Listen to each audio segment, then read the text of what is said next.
Hey, fellow creative writers. When it comes to how to make your creative writing more realistic, there is a whole ton to be said on the subject.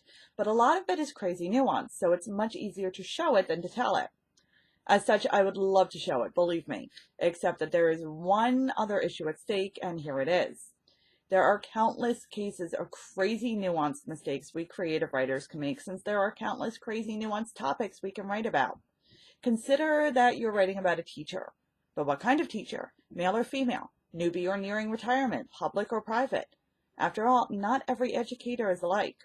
What grade does this teacher teach? Is he or she jaded or enthusiastic? Creative or by the book? Every single one of those details makes a difference in how the teacher behaves, what he or she says, and how he or she says it.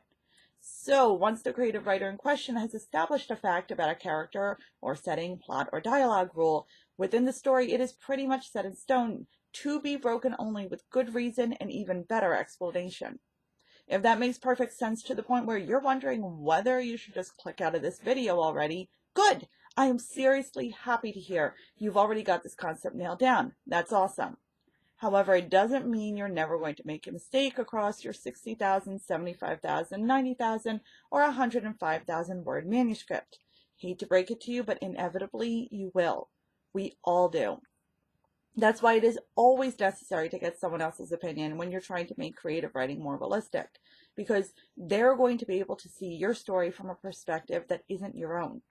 They may or may not be experts on your setting, your character profiles, or your plot, but they can still point out when something just doesn't read right. Like when a construction worker from Wisconsin sounds a whole lot more like a con artist from Louisiana. When a supposedly historical setting comes across as far too modern.